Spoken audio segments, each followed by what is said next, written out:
Allah Subhanahu wa taala di dalam surat An-Nahl atau surat yang ke-16 ayat 96, Allah Subhanahu wa taala berfirman, "Ma 'indakum yanfad wa ma 'indallahi baq.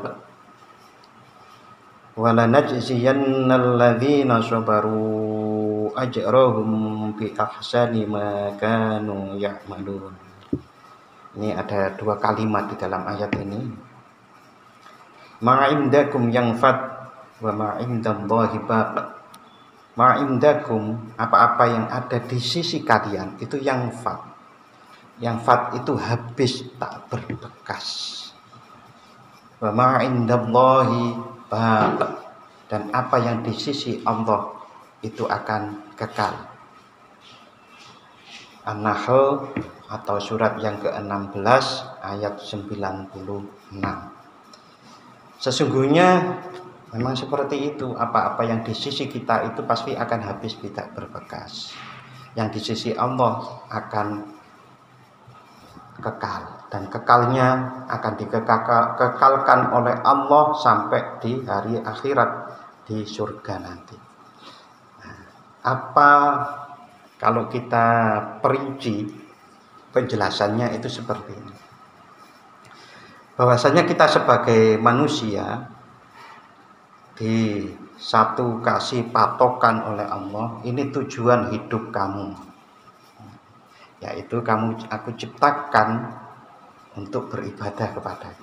Bahkan kata-katanya di dalam Al-Quran, tidak aku ciptakan jin dan manusia kecuali itu kan menghapus yang lain, kecuali untuk beribadah. Wa ma khalaqtul jinna wal insa illa liya'budun. Tidak aku ciptakan jin dan manusia kecuali untuk beribadah.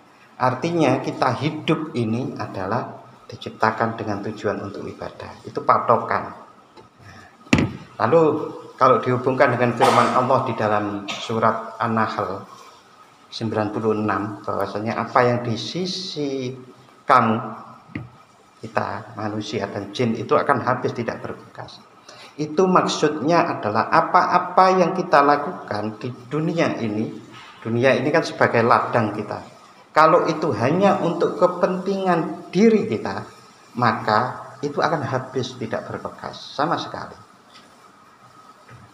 Nah, tetapi kalau itu kita titipkan atau kita letakkan di sisi Allah, maka itu akan kekal. Kita akan mendapatkannya sampai di surga nanti. Jelasnya begini, kalau kita punya uang, kita pakai untuk kesenangan kita, ya sebatas kesenangan itu dan kemudian akan habis. Tapi kalau kita punya uang, kita dermakan, kita sedekahkan, kita buat menolong orang lain, lillahi ta'ala itu berarti di sisi Allah. Maka itu akan kekal sampai di akhirat. Ma'indakum, kata-kata di sini menggunakan ma'indakum itu apa saja. Apa saja itu dalam pengertian apapun perbuatan kita. Bahkan sholat itu sendiri kalau tidak diletakkan di sisi Allah, lillahi ta'ala benar, maka tidak akan berbekas. Nah, sholat yang tidak di sisi Allah ya sholatnya orang-orang riya. Ada di surat Al-Ma'un gitu. Itu adalah sholat orang yang ria, itu tidak akan berbekas, tidak sampai kepada Allah Subhanahu wa ta'ala. Nah, untuk proses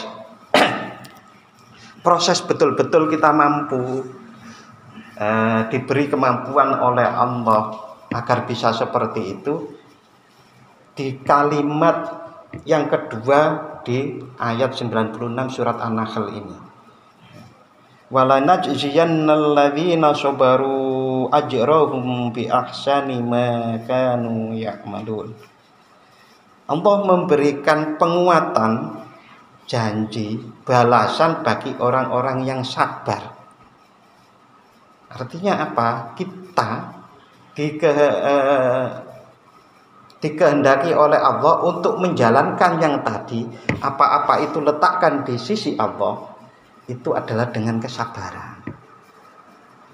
Kesabaran menghadapi apa? Menghadapi tantangan yang baik itu tantangan internal maupun eksternal. Tantangan internal dari dalam diri kita, kesenangan-kesenangan yang memuaskan pribadi kita, yang biasanya disebut hawa nafsu. Seneng, ingin, gagah, sombong. Wah, itu semua kesenangan-kesenangan dalam diri.